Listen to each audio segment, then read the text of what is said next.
Loba nje abadala besithi kusinwa kudedelwane, ake kodedela omunye ku-DVD le eyabafana bakaMzilikazi njengoba kuhlangene intshantshu zodwa emigidweni yesintu.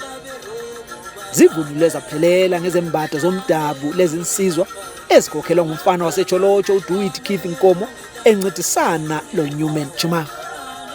Loba nje kukunengi abakhuluma ngakho kulezi ngoma, unyawo lwabo lulonda imigido yamaNdebele amaZulu. uDewitt uthi njengensizwa ezikholwa ukuthi ukujaha kusiko kufika, balipheke lavuthwa buso iDVD labo leli besenzela ukuthi labangelamazinyo labo balimumuze. Lapha-ke utshola labo abangawuthandiyo umculo kaMaskandi. Loba nje semanengi amaqembu kaMaskandi eZimbabwe, uDewitt uthi bona abaqakathekisi ukuthi komakhelwane kuphekwane, kodwa okusemqoka ukuthi abakuphekileyo bona kunambitha okoluju. Zonke ingoma ezikuleli DVD uthi akusizo zomncintiswano, kodwa abazama ukuncintisana lazo vele sebencintiwe.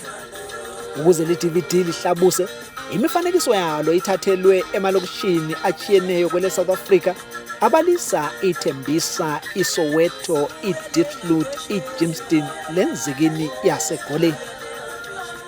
Umkhulu umsebenzi wenziwe kule DVD njengoba iphekwe ngabalitshumi lesithupha, abanye besina, abanye becula, kanti abanye yibo abathwalise nzima iziginci lezingungu.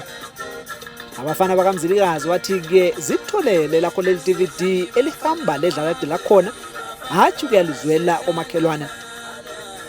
Ngale Studio 7 eJohannesburg kwele South Africa, nginguBenedict Nhlapho.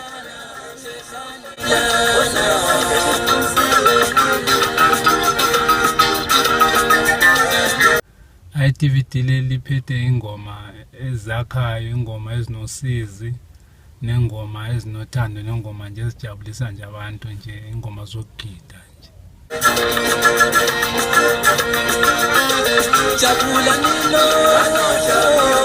Uyathola kunengoma zokujayiva nengoma zokugida, kunomehluko phakathi kokugida nokujayiva la. Bakhona abafana bajayiva bebuye bayagida. Kuzoba khona nengoma ezinye shintshile, impela shintshile la ngoba khona ingoma okwenziwa khona into eziningi vele.